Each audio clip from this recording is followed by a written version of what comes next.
processus, il discrimine les moins fortunés, il est également en dehors du royaume. 3. Jacques termine cette section en disant, Jacques 2:8, si vous accomplissez réellement la loi suprême, selon l'Écriture, tu aimeras ton prochain comme toi-même, tu fais bien. 4. Pourquoi? Car celui qui aime Dieu a le caractère de Dieu, et Dieu ne fait exception de personne. Rome 2:11 comparé Actes 10:34, Gal 2:6, F 6:9, Col 3:25-5. Dieu nous appelle à ne pas être impartial, à ne pas abandonner la discrimination, à ne pas pratiquer le favoritisme. 6. L'appel de Dieu est de mettre en pratique la foi que nous disons avoir en Jésus. Ayez un cœur comme celui du Christ, traitez les autres comme le Christ les a traités, montrez les caractéristiques de celui qui nous a sauvés. 7. C'est l'appel de Dieu pour vous. L'acceptez-vous? N'attendez pas qu'il soit trop tard. Devenez membre de la chaîne Today et bénéficiez de réconfort et de soutien dans les moments difficiles.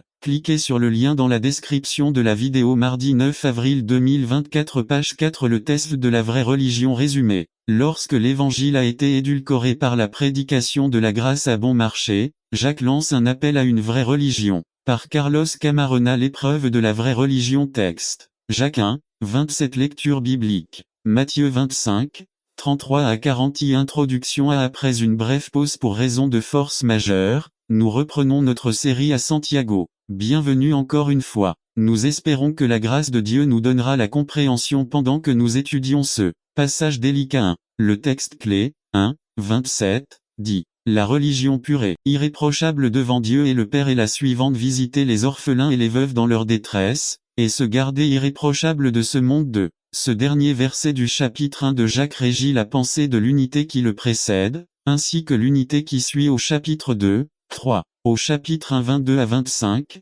Jacques se concentre sur l'action. Dans 1 27, Jacques fait une déclaration sur est l'auteur de telle chose. Cette affirmation est bien illustrée dans l'argumentation que Jacques nous présentera au chapitre 2, 4. Là, Jacques nous illustrera ce qu'il entend par l'expression la religion vraie ou pure et irréprochable et la relation qu'elle entretient avec le souci de les pauvres et les marginalisés dans la société. B. En 1 27, ainsi qu'en 1 26, le mot traduit par religion vient du grec krskéa. Ce mot peut également être traduit par culte. Lorsque nous pensons au culte, notre esprit produit des images d'un temple où les gens se rassemblent pour chanter, prier et écouter des sermons. 1. William Barclay dit que le véritable culte, en ce qui concerne Dieu, ne réside pas dans des vêtements élaborés, ni dans une musique bien jouée, ni dans un service bien préparé. Cela réside dans le service pratique rendu à l'humanité et dans la pureté de la vie personnelle. 2. Il est parfaitement possible qu'une église se laisse emporter par la beauté de ses bâtiments et la splendeur de sa liturgie,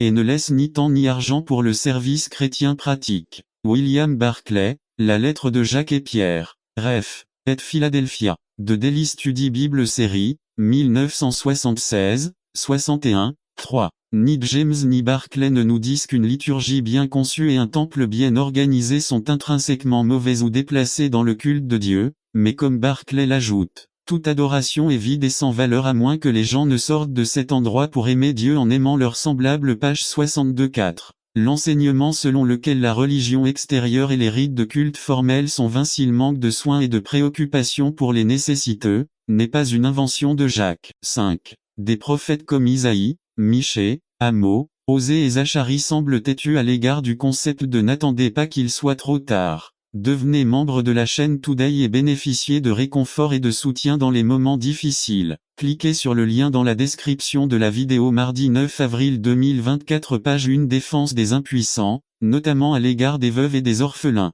2. L'Ancien Testament et la religion pure. Le prophète Isaïe. Isaïe commence son livre par une attaque contre les dirigeants de Jérusalem, les qualifiant de dirigeants de Sodome et de peuple de Gomorrhe. Indice. Cela nous rappelle les paroles de Jésus aux pharisiens couvés de vipères. Mt 3,71. Il leur fait comprendre que Dieu ne prend aucun plaisir dans leurs sacrifices et offrandes. 11 à 12, dans leurs jours de fête. 13 à 14, ni même dans leurs prières lors de telles occasions de culte. 15-2. Au lieu de cela, il les implore de laver-vous, purifiez-vous, éloignez de mes yeux le mal de vos actions, arrêtez de faire le mal, apprenez à faire le bien, recherchez le bien, réprimandez l'oppresseur, défendez l'orphelin, protégez la veuve. 16 à 17. 3. Plus loin dans le même livre, Isaïe soutient que le véritable jeûne consiste à desserrer les liens de l'impiété, à donner la liberté aux opprimés, à partager le pain avec ceux qui ont faim, à fournir un abri aux sans abri et à vêtir ceux qui sont nus. 58 6 à 7. B. Le prophète Michée, un autre prophète contemporain d'Isaïe au 8e siècle avant J.C. s'est fait écho au même sentiment. Pour Michée, Dieu n'est pas tellement intéressé par les sacrifices et autres dons rituels. Qu'est-ce que Dieu exige? Seulement, pratique la justice, aime la miséricorde et marche humblement avec ton Dieu. 6-8. C'est le prophète Amos. Il utilise un langage encore plus fort. Amos cite Dieu disant, « Je déteste, je rejette vos festivités, et vos assemblées festives ne me sentent pas bon. Même si vous m'offrez vos holocaustes et vos offrandes de légumes, je ne les accepterai pas et je ne regarderai pas non plus vos sacrifices pacifiques des animaux gras. Éloigne de moi le bruit de tes chants, car je n'entendrai pas le chant de tes instruments. 5 21 à 23 1. Que veut Dieu cette fois-ci? Que la justice coule plutôt comme de l'eau, et la justice comme un ruisseau éternel, ou comme le dit de Bible Today. Je veux voir un flot de justice, un flot de bonnes œuvres. 5 24. Dès le prophète Zacharie, même après la captivité babylonienne, nous trouvons des prophètes comme Zacharie avec la parole suivante. Ainsi parle l'Éternel des armées, jugez selon la vérité, pratiquez la bonté et la miséricorde, chacun avec son frère, n'extorquez pas d'argent à la veuve, à l'orphelin, à l'étranger et aux pauvres, et personne ne pensera du mal dans son cœur à l'encontre de son frère. Mais il ne voulait pas écouter, au contraire, il haussait les épaules avec rébellion et bouchait leurs oreilles pour entendre. 7 9 à 10. Les psaumes. Les prophètes n'étaient pas les seuls à défendre les pauvres, les veuves et les orphelins. Nous trouvons le psalmiste proclamer, Dieu est le père des orphelins et le juge des veuves dans sa sainte demeure. 68 5. F. Dans le reste de l'Ancien Testament, le mot pauvre, au singulier, apparaissant une fois, tandis qu'au pluriel il apparaît 64 fois 2. Le mot veuve, au singulier, apparaît 55 fois, tandis que veuve, au pluriel, apparaît 27 fois 3. Le mot orphelin au singulier apparaît 29 fois, tandis que orphelin apparaît 15 fois. Nouveau Testament et religion pure. À l'histoire de Jésus dans les évangiles démontre également le souci constant du Messie de n'attendre pas qu'il soit trop tard. Devenez membre de la chaîne Today et bénéficiez de réconfort et de soutien dans les moments difficiles. Cliquez sur le lien dans la description de la vidéo. Mardi 9 avril 2024. Page 2 avec les marginalisés de la société. Les déclarations les plus fortes de Jésus se trouvent dans l'Évangile de Saint Marc 1. Lors d'une rencontre avec un maître de la loi, Jésus est d'accord avec lui sur le fait que aimer son prochain comme soi-même vaut plus que tous les holocaustes et tous les sacrifices. 12, 33-2. Un peu plus bas, dans le même chapitre, Jésus adresse un de ses plus forts reproches aux pharisiens, les accusant de s'enrichir des biens des veuves alors qu'ils continuent à prétendre adorer Dieu. Ceux qui dévorent les maisons des veuves et sous prétexte qu'ils font de longues prières, ils recevront une plus grande condamnation. 12-40. B. On voit alors que Jacques, comme les prophètes de l'Ancien Testament, des psaumes et de Jésus, est sensible à la situation des veuves et des orphelins. 1. Il est très probable que Santiago ne pense pas seulement à ces deux groupes marginalisés de la société. Ils sont spécifiquement mentionnés, je crois, parce qu'ils étaient les plus susceptibles d'être abusés dans les temps anciens d'eux. Ils symbolisent ceux qui ont été maltraités parce qu'ils étaient impuissants et pauvres. Ils n'avaient pas de défenseur public ni accès à une fondation d'aide juridique. Personne ne les protégeait des gens sans scrupules qui fondaient sur eux comme des vautours. 3. Les veuves et les orphelins représentent aujourd'hui un énorme groupe invisible dans ce pays qui doit subir toutes sortes d'abus simplement parce qu'ils sont sans papier. 4. Les veuves et les orphelins représentent ceux qui ne peuvent pas trouver d'emploi parce qu'ils n'ont pas de carte d'identité. Aujourd'hui, ils représentent les sans-abri, les handicapés mentaux, les enfants victimes de violences physiques et psychologiques. Ils représentent également tous ceux qui n'ont pas de voix ni de vote dans la société. 5. Pour Santiago, tendre la main à ces derniers, c'est pratiquer une religion pure et sans tache. Et Jésus fait écho aux paroles d'Isaïe et dit que dans le jugement final, l'entrée ou l'exclusion dans le royaume aura à voir avec « Éloignez-vous de moi, maudit, dans le feu éternel préparé pour le diable et ses anges, parce que j'avais faim et que tu ne m'as pas donné à manger, j'avais soif et vous ne m'avez rien donné à boire. J'étais un étranger, et vous ne m'avez pas reçu. J'étais nu, et tu ne m'as pas vêtu, malade et en prison, et tu ne m'as pas rendu visite. Alors ils lui répondront, Seigneur, quand avons-nous vu affamé, ou assoiffé, ou étranger, ou nu, ou malade, ou en prison, et ne t'avons-nous pas servi? Alors il leur répondra et dira, en vérité, je vous le dis, Tout comme vous ne l'avez pas fait à l'un des entre eux, vous ne me l'avez pas fait. Alors ceux-ci iront dans l'éternité tourment, et les justes à la vie éternelle. Matthieu 25 41 à 46. IV. Conclusion. Le chapitre 1 de Ajax se termine en reliant la définition ci-dessus de religion pure et irréprochable à la piété pratique du croyant, et se garder soi-même irréprochable envers le mondain. L'Église où le croyant individuel ne remplit pas sa fonction devant Dieu en s'engageant dans le travail social. Si tel était le cas, tous les travailleurs des agences sociales seraient automatiquement candidats au royaume de Dieu.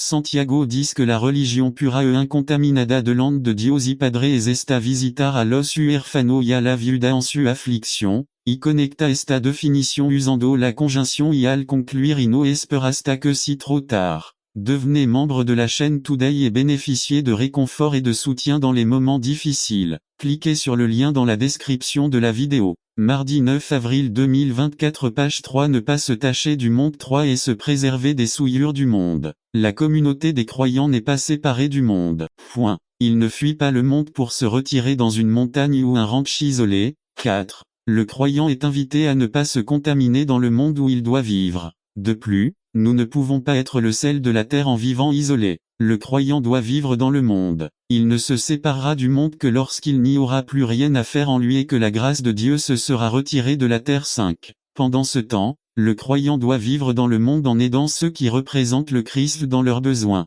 B. Le monde n'est donc pas, pour Santiago, une entité distincte. Le croyant y vit, s'y développe, y répond aux besoins des moins favorisés. 1. Le monde est l'arrangement dispersé des êtres humains qui vivent en opposition à Dieu. Ce sont des valeurs et des actions qui séparent les êtres humains de Dieu et sont en discordance avec Dieu. 2. Le croyant vit cependant dans ce monde, mais ne se laisse pas contaminer par ces mêmes valeurs. La façon de ne pas être contaminé est de vivre une vie de service aux défavorisés et à ceux qui vivent séparés de Dieu. 3. Pour éviter d'être contaminé par le monde, on parvient à ne pas vivre avec le système de valeurs contaminées qui s'oppose à la volonté de Dieu, le système qui méprise les pauvres. Pour Santiago, ceux qui ne s'impliquent pas dans des œuvres de charité vivent comme le monde. 4. La religion qui prétend prier Dieu en esprit et en vérité sur son niveau vertical, doit aussi voir le Christ incarné dans les marginalisés du monde, c'est notre culte horizontal. 5. Si nous ignorons cette deuxième partie de notre vie religieuse,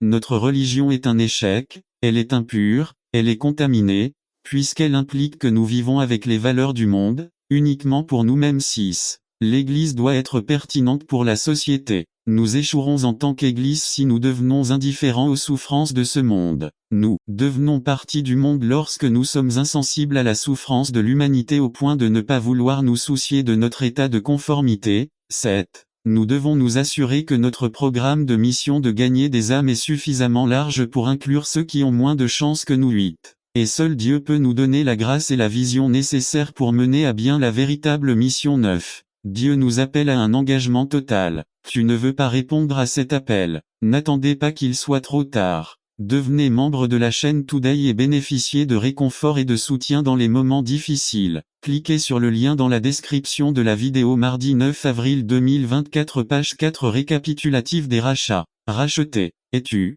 par Gary Huckabee, un sermon pour vous, un ministère d'évangélisation de Huckabee. Le sermon actuel racheté par l'évangéliste Gary Huckabee. Nos versets de texte sont aujourd'hui tels que vous les suivez. Galates 3, 13. Christ nous a rachetés de la malédiction de la loi, pour être devenu malédiction pour nous, car il est écrit, maudit est quiconque est pendu au bois. 1 Pierre 1 18 à 19. Parce qu'il sait qu'il n'a pas été racheté par des choses corruptibles, quand il s'agissait d'argent et d'or, de la vaine conversation reçue par la tradition de ses pères, mais par le sang précieux du Christ, pour un agneau sans imperfection et sans lieu. L'Apocalypse 5, 9 à 10. Et ils chantèrent un cantique nouveau, disant, tu es digne de prendre le livre et d'en ouvrir les sceaux, car tu as été tué, et tu nous as rachetés pour Dieu par le sang de chaque famille et par la langue, et le peuple et la nation, et il nous a fait rois de Dieu et prêtres, et nous régnerons sur la terre. La prière du Père Céleste. Rencontrez-nous ici aujourd'hui. J'ai parlé à tous les cœurs, en commençant par le mien.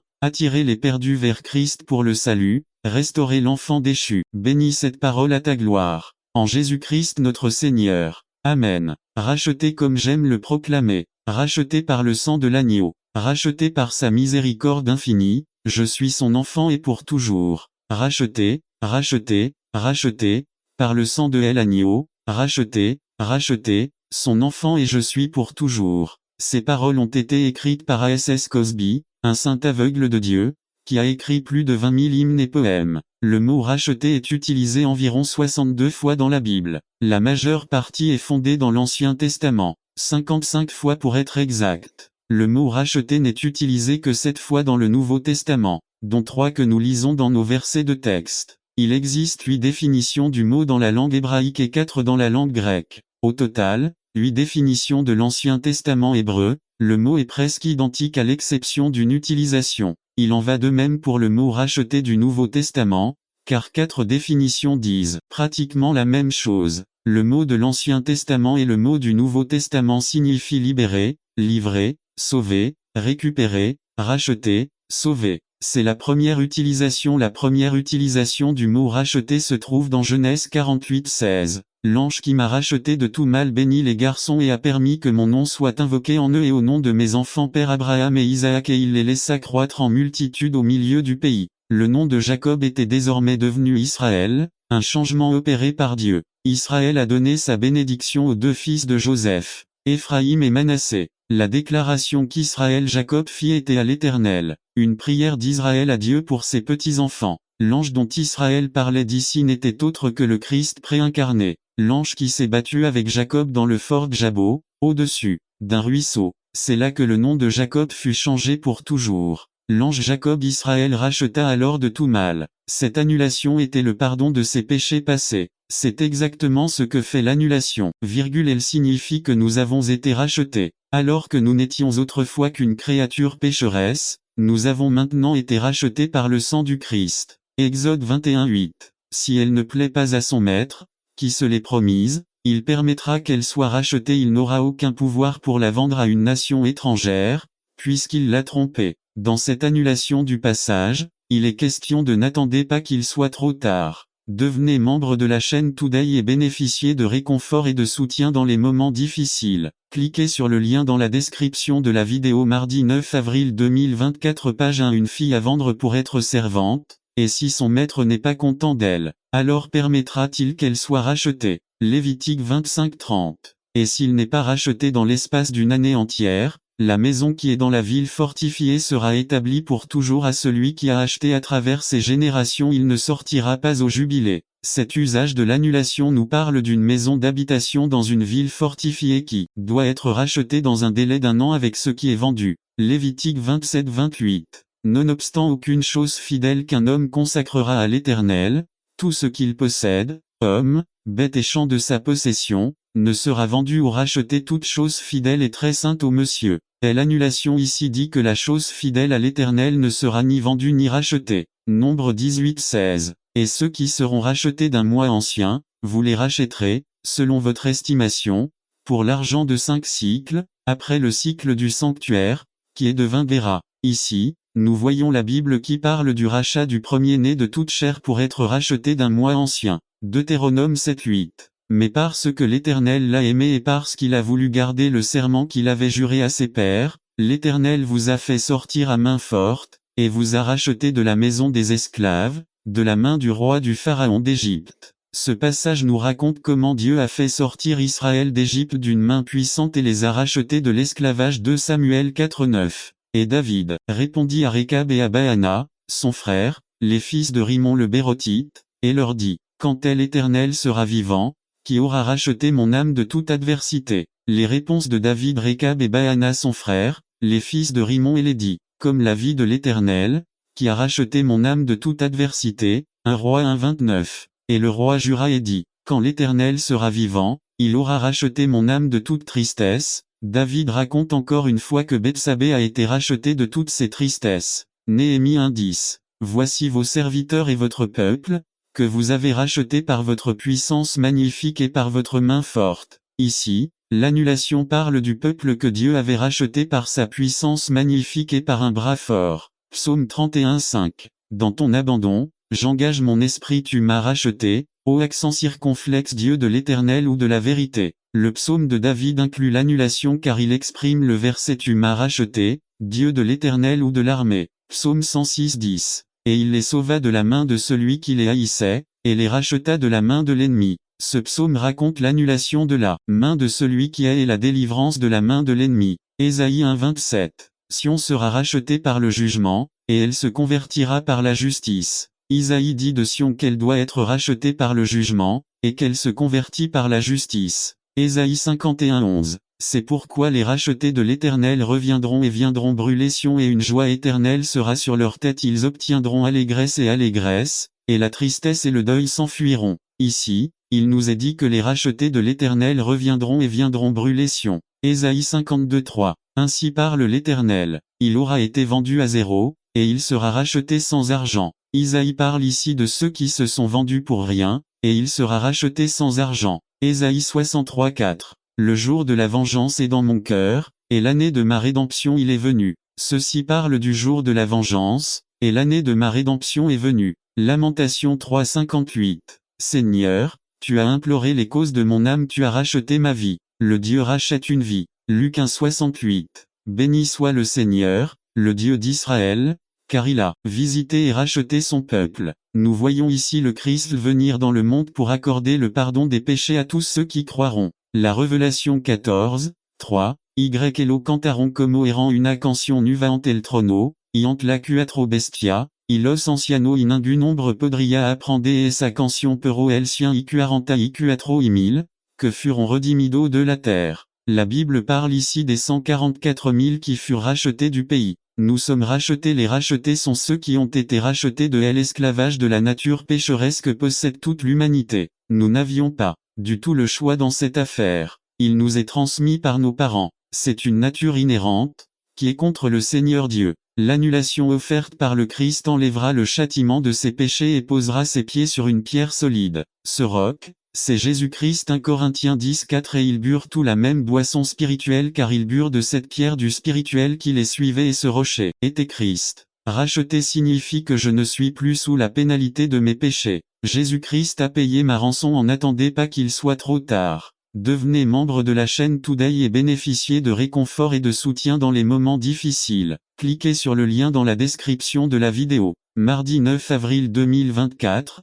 Page 2. Emballé à la croix du calvaire. Il a changé le sang de la vie pour me purifier du péché. Pierre en parle dans 1 Pierre 1:18-19. Parce qu'il sait qu'il n'a pas été racheté par des choses corruptibles, c'est-à-dire de l'argent et de l'or, des vaines conversations reçues par la tradition de ses pères, mais par le sang précieux du Christ, à un agneau sans imperfection et sans place. Le peuple racheté veut te donner maintenant une partie de celui qui a été racheté. Ce sont des gens que nous rencontrons dans la Bible. Premièrement, l'infirme qui portait son lit le jour du sabbat fut racheté. Jean 5:1-16. Après cela, il y eut une fête des Juifs, et Jésus monta à Jérusalem. Il y a maintenant à Jérusalem pour les brebis un étang, appelé en hébreu Bethesda, qui a 5 porches. Dans ces tribunes, une foule magnifique de gens impuissants, aveugles, debout, flétris, attendait le mouvement de l'eau. Car un ange descendait à une certaine époque dans la piscine et dérangeait l'eau, quel que soit le premier après le trouble de l'eau a donné. Un seul pas était le total de toute maladie qu'il avait. Et il y avait là un certain homme qui souffrait d'une maladie depuis 38 ans, et il savait qu'il était là depuis longtemps. Dans ce cas-là, il lui dit, « Êtes-vous guéri ?» L'homme sans défense lui répondit, « Monsieur, je n'ai personne, quand l'eau vous dérange, mettez-moi dans la piscine, mais quand j'arrive, un autre descend devant moi. » De Jésus à lui, est l'ascension, « Prends ton lit, et marche. » Et aussitôt l'homme fut guéri, et prit son lit, et marcha, et ce même jour était le sabbat. Les Juifs lui dirent donc qu'il était guéri. C'est le jour du sabbat, il ne t'est pas permis de prendre son lit. Leur répondit-il, celui qui m'a guéri, celui-là m'a dit, prends un lit et marche. Alors il leur demanda, quel est cet homme qui lui a dit, prends ton lit et marche. Point. Et celui qui a été guéri ne savait pas que cela l'était, car Jésus avait été transporté loin. Il y a une multitude dans ce lieu. Après que Jésus l'eut trouvé dans le temple, et lui dit, regarde, tu es tout le fait, ne pêche plus, de peur qu'il ne t'arrive quelque chose de pire. L'homme était brisé et il dit aux Juifs que c'était Jésus qui l'avait guéri. Et c'est pourquoi il a obligé les Juifs à persécuter Jésus et à chercher à le tuer, parce qu'il avait fait ces choses le jour du sabbat. Le lépreux dans Matthieu 8:1-4 a été racheté et a été rendu pur. Matthieu 8:1-4, quand il descendit de la montagne, des foules magnifiques le suivirent. Et, remarquez, un lépreux s'approcha et l'adora, disant, Seigneur, si tu te flétris, tu peux me rendre pur. Et Jésus étendit la main et le toucha, disant, oui, sois propre. Et aussitôt sa lèpre a été nettoyée. Et Jésus lui dit, garde-toi de le dire à personne mais va, montre-toi au prêtre, et offre le don que Moïse a commandé, pour leur servir de témoignage. La femme au puits dans Jean 4 fut rachetée. Jean 4, 4 à 20, et il doit les besoins il passe par Samario. Puis il arriva dans une ville des Samaritains, appelée Sichar, près du terrain que Jacob avait donné à son fils Joseph. Or, le puits de Jacob était là. Jésus donc, pour être fatigué de son voyage, s'assit ainsi près du puits et il était environ la 6e heure. Une femme de Samario vient puiser de l'eau. Jésus lui dit, donne-moi à boire, car ses disciples allaient à la ville pour acheter de la viande. Alors la femme des Samaritains lui dit, comment se fait-il que tu sois juif et que tu me demandes à boire? Qu'est-ce qu'une femme des Samaritains pour les Juifs? Il n'a pas de relation avec les Samaritains. Jésus lui répondit, si tu connaissais le don de Dieu, et que ceux qui te disent, donne-moi à boire tu lui aurais demandé, et il t'aurait donné de l'eau vive. La femme lui dit, Seigneur, tu n'as rien pour puiser, et le puits est profond d'où donc as-tu de l'eau vive? Es-tu plus que ce que notre père Jacob nous a donné le puits, et y a bu lui-même, ainsi que ses enfants et son bétail? Jésus lui répondit, celui qui boit de cette eau aura encore soif mais celui qui boit de l'eau que je lui donnerai n'aura plus jamais soif mais l'eau que je lui donnerai sera en lui une source d'eau qui paraîtra dans la vie éternelle. La femme lui dit,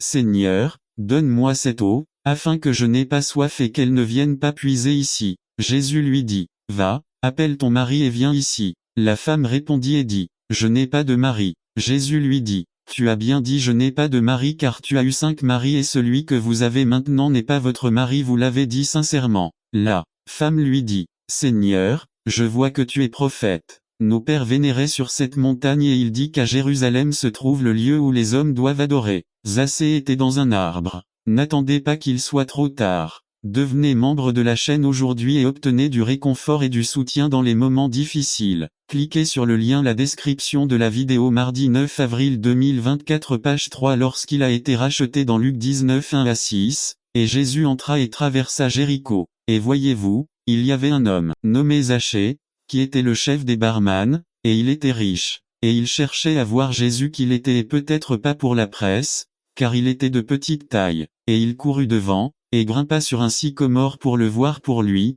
il fallait que ça passe par là. À l'endroit, il chercha et le vit, et lui dit, Zaché, à toi de trouver la marque, et il descend pour le jour où je dois rester chez toi. Et il se dépêcha, descendit et le reçut avec joie. Les autres que j'ai connus et rachetés ont eu une occasion exceptionnelle d'atteindre un certain nombre d'âmes perdues lors de réunions à domicile. J'apprécie de convoquer ces réunions de prière en maison, et nous avons compté souvent plus d'âmes sauvées lors de ces réunions que lors de véritables réveils de l'Église. L'une de ces conversions était Barry Alford. Après avoir gagné sa mère un après-midi, elle m'a invité, ainsi qu'un collègue, chez elle pour parler à sa famille ce soir-là. Elle a eu la présence d'une 60aine de personnes. Les adultes, les adolescents, les enfants. Chaque pièce était remplie de sa famille, pour entendre le message que son annulation avait apporté après 5 nuits chez lui. Barry, son aîné, son fils a été sauvé, puis il a été appelé au ministère et il est maintenant pasteur d'une église à Chicago. D'ailleurs, il y en a eu plus de 100 sauvés au cours de ces 5 nuits dans la maison de cette dame estimée. Une autre illustration de la rédemption d'une âme de Dieu est celle d'Anne Lewis. Lors de mon premier curé, j'ai eu le privilège de réunir cette adolescente. Elle est venue par curiosité pour voir qui avait ouvert l'ancienne église. L'église avait fermé ses portes pendant plusieurs mois avant que le Seigneur nous ordonne de les rouvrir et de commencer les services de culte. J'avais environ 3 semaines de service lorsqu'une belle jeune fille de 14 ans a assisté à nos services du dimanche matin. Elle a également été rachetée en venant plus tard au Seigneur Jésus pour le salut. Un autre jeune homme avec qui j'ai travaillé a été racheté, Kerry Blanco Jr. Après lui avoir donné le plan simple du salut, Kerry a crié au Seigneur pendant son travail sur le chemin du retour, et Dieu s'est penché avec soulagement et a sauvé ce jeune homme. Depuis, il a été appelé au ministère et fréquente une université biblique au Tennessee. Dieu peut et rachètera celui qui vient après lui pour son Fils Jésus-Christ. N'aimes-tu pas aussi être racheté? Dieu vous rachètera si vous suivez son chemin. Vous ne pouvez pas suivre votre propre chemin, Dieu ne l'acceptera pas. Mais si vous suivez la voie biblique, Dieu est disposé et prêt à vous racheter. Voici comment vous devriez venir à lui aujourd'hui. Tout d'abord, vous devez confesser que vous êtes un pécheur. Romains 3:10, 2 3:23, vous devez savoir qu'il y a une pénalité pour votre péché. Le troisième de Romains 6:23, vous devez confesser Christ de votre bouche. Romains 19 quatrièmement, vous devez croire dans votre cœur que Dieu Jésus est ressuscité des morts. Romains 19 c'est aussi simple que cela. Alors pourquoi ne pas venir à Christ maintenant? Priez. Dieu est miséricordieux envers moi, pécheur. Je me repens de mon péché et je reçois le Seigneur Jésus comme mon sauveur. Je crois que Jésus est mort pour moi et qu'il est revenu d'entre les morts pour me sauver de mes péchés. Je sais mieux comment recevoir de toi la vie éternelle. En Jésus-Christ, je demande. Amen. Par Ukabi évangéliste par Gary Ukabi P évangélisation. Oka Spin Mountain, Géorgie 31 822. Envoyez-nous un email à geluc@earthlink.net. N'attendez pas qu'il soit trop tard. Devenez membre de la chaîne Today et bénéficiez de réconfort et de soutien dans les moments difficiles. Cliquez sur le lien dans la description de la vidéo. Mardi 9 avril 2024 page 4. Que trouvera Jésus à son retour? Résumé. Comme cette parabole est fascinante. Jésus enseigne à ses disciples la prière et passe immédiatement à la seconde venue. Par Dan Campbell. Que trouvera Jésus à son retour? Mais quand le Fils de l'homme viendra, trouvera-t-il la foi sur terre? Luc 18:8. Que trouvera Jésus à son retour sur terre? Comme cette parabole est fascinante. Jésus enseigne à ses disciples la prière et passe immédiatement à la seconde venue. Le but de cette parabole était d'encourager les disciples. Ils allaient faire face à des situations difficiles qui provoqueraient le découragement,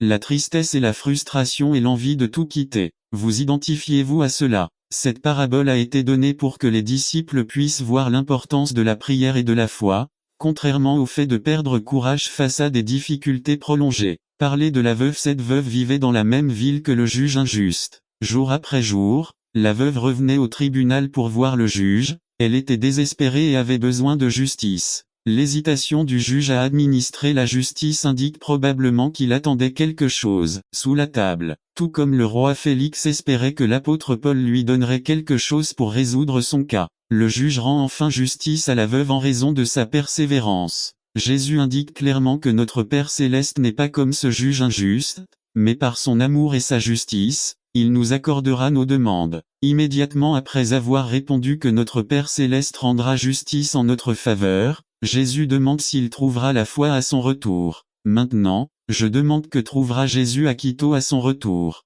Vous trouverez beaucoup de disciples parce que beaucoup de pasteurs ici ont été fidèles à prêcher la parole. Que trouvera Jésus à Guayaquil, Cuenca, RI accent aigu au Bamba, Esmeralda, Manta, en bateau à son retour. Vous trouverez beaucoup de disciples parce que beaucoup de pasteurs ici ont été fidèles à prêcher la parole. Que trouvera Jésus au Népal à son retour? Racontez l'histoire d'Anna. Elle est partie en Inde après avoir obtenu son diplôme universitaire d'infirmière. J'ai travaillé pendant 10 ans à l'hôpital et j'ai aidé les missionnaires le week-end.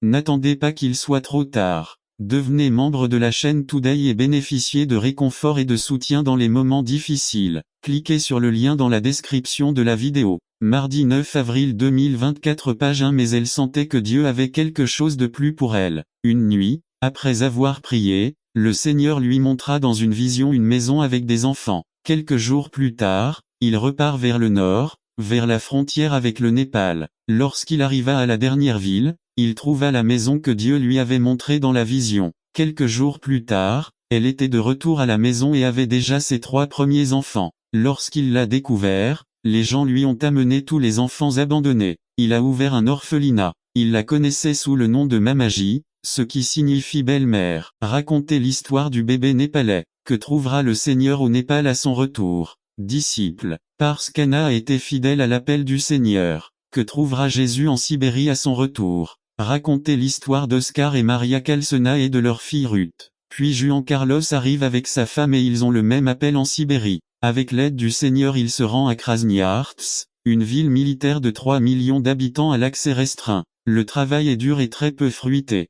Mais le Seigneur est fidèle. Je ne sais pas comment, mais le maire découvre leur travail, et leur donne, au nom de la ville, un bâtiment qui couvre un demi-pâté de maisons, pour l'église, et l'institut biblique, l'école chrétienne et le centre médical. Que trouvera le Seigneur en Sibérie à son retour? Disciples. Parce qu'Oscar et Juan Carlos et leur famille ont été fidèles à l'appel du Seigneur. Que trouvera le Seigneur à Miao, en Chine, à son retour? Cela dépend maintenant de la manière dont nous réagirons ce soir. Qu'allez-vous faire de la grande commission chargée d'annoncer la bonne nouvelle dans le monde entier? Dieu a appelé et il le fait ce soir. Il veut que vous soyez fidèles à l'appel qu'il a placé dans votre vie. Comment donc invoqueront-ils celui en qui ils n'ont pas cru? Et comment croiront-ils en celui dont ils n'ont pas entendu parler? Et comment peuvent-ils entendre sans prédicateur? Et comment prêcheront-ils s'ils ne sont pas envoyés? Comme il est écrit, qu'ils sont beaux les pieds de ceux qui annoncent la paix, de ceux qui annoncent la bonne nouvelle. Romains 10, 14 à 15. Le Saint-Esprit nous a déjà appelés et nous a donné les ordres. Comment allez-vous répondre? N'attendez pas qu'il soit trop tard. Devenez membre de la chaîne Today et bénéficiez de réconfort et de soutien dans les moments difficiles. Cliquez sur le lien dans la description de la vidéo mardi 9 avril 2024 page 2. Que trouvera Jésus à son retour? Résumé. Comme cette parabole est fascinante. Jésus enseigne la prière à ses disciples et passe immédiatement à la seconde venue. Par Dan Campbell. Que trouvera Jésus à son retour? Mais quand le Fils de l'homme viendra, trouvera-t-il la foi sur terre? Luc 18:8. Que trouvera Jésus à son retour sur terre? Comme cette parabole est fascinante. Jésus enseigne la prière à ses disciples et passe immédiatement à la seconde venue. Le but de cette parabole était d'encourager les disciples. Ils allaient faire face à des situations difficiles qui provoqueraient le découragement, la tristesse et la frustration et l'envie de tout quitter. Vous identifiez-vous à cela? Cette parabole a été donnée pour que les disciples puissent voir l'importance de la prière et de la foi,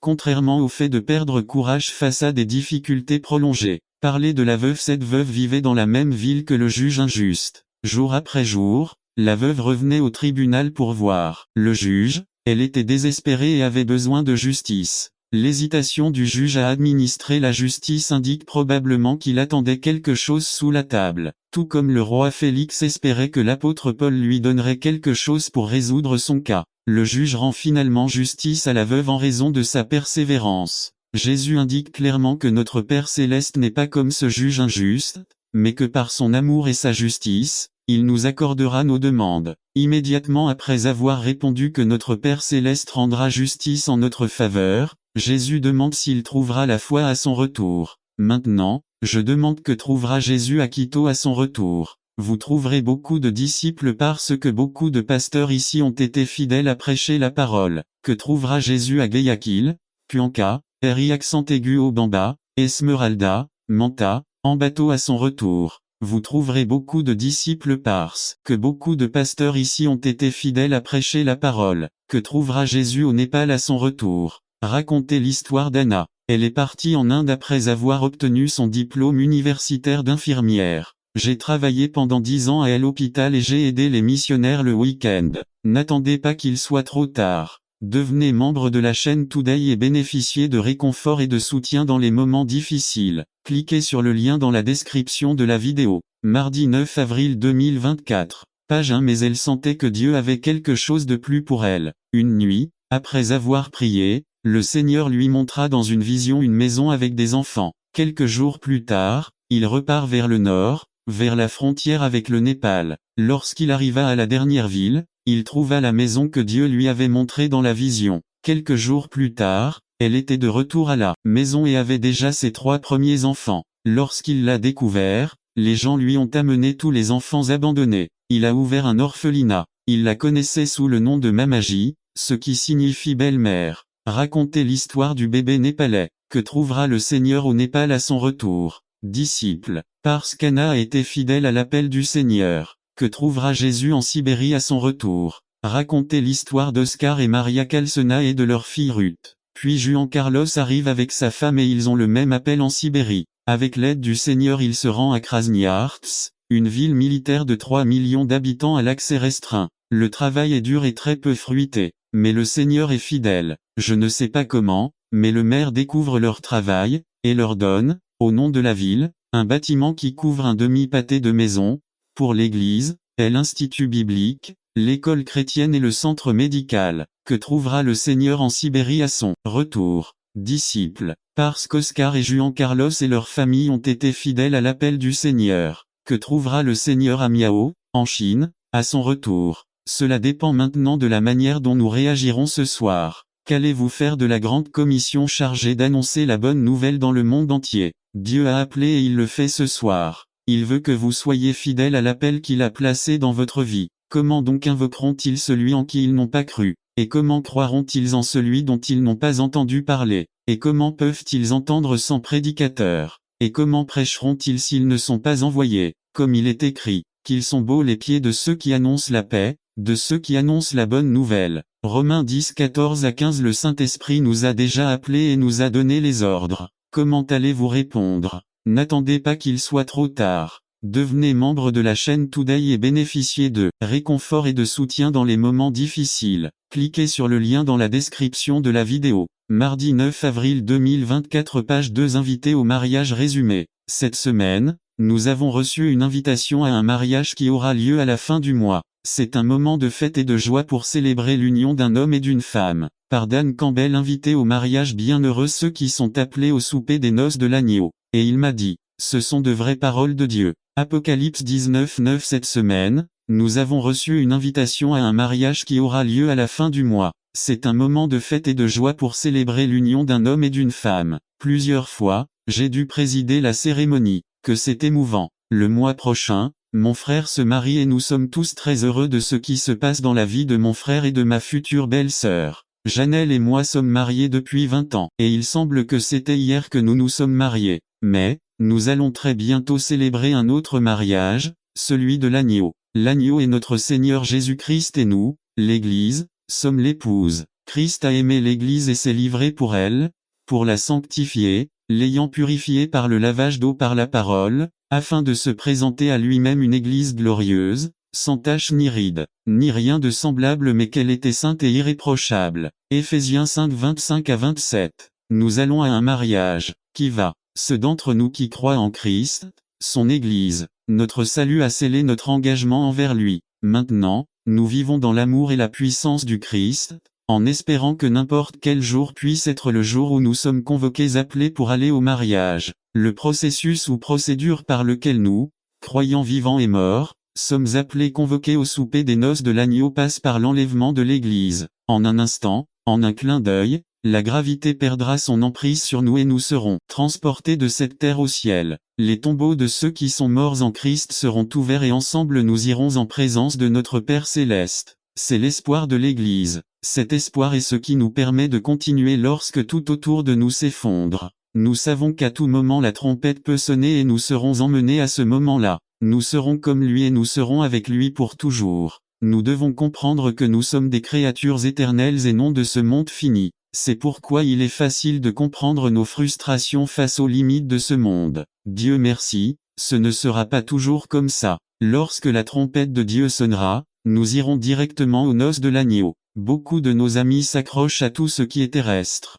Ils ont besoin d'entendre la voix du Seigneur disant, encore une fois, je secouerai non seulement la terre, mais aussi le ciel. Cela indique la suppression des choses. N'attendez pas qu'il soit trop tard. Devenez membre de la chaîne Today et bénéficiez de réconfort et de soutien dans les moments difficiles. Cliquez sur le lien dans la description de la vidéo. Mardi 9 avril 2024, page immobilier, comme les choses faites, pour que l'immeuble demeure. Hébreux 12, 26 et 27. Dieu va ébranler cette planète. Cette planète a été secouée des milliers de fois comme en témoignent les volcans qui nous entourent. Tout ce qui peut être secoué le sera. Mais notre foi en Jésus ne peut être ébranlée. Cela continuera même après la destruction de l'univers connu. Tout ce qui peut être ébranlé le sera, pour qu'il ne reste que l'inébranlable. Regardons un instant la femme petite amie. La femme la mariée a 3 caractéristiques dans ce passage. L'Église est prête, habillée et belle. Et j'entendis comme la voix d'une grande multitude, comme le rugissement de grandes eaux, et comme la voix d'un grand tonnerre, disant, Alléluia, car l'Éternel notre Dieu Tout-Puissant règne. Réjouissons-nous, soyons heureux et rendons-lui gloire car les noces de l'agneau sont venues, et sa femme s'est préparée, et il lui a été accordé d'être vêtue d'un fin lin, propre et brillant car le fin lin, ce sont les actions justes des saints. Apocalypse 19, 6 à 8. L'Église est prête. Vous savez, j'avais oublié combien de travail était nécessaire pour tout préparer pour le mariage. Mon frère me l'a rappelé. Il y a tellement de projets à réaliser et il y a un prix à payer. L'Église est-elle prête pour les mariages? C'est une bonne question, qu'on devrait se poser. Est-il possible que la petite amie ait été avec quelqu'un d'autre? Ce monde et ses plaisirs. Est-il possible qu'il ait sali ses vêtements, c'est-à-dire comme les vierges folles? L'Église est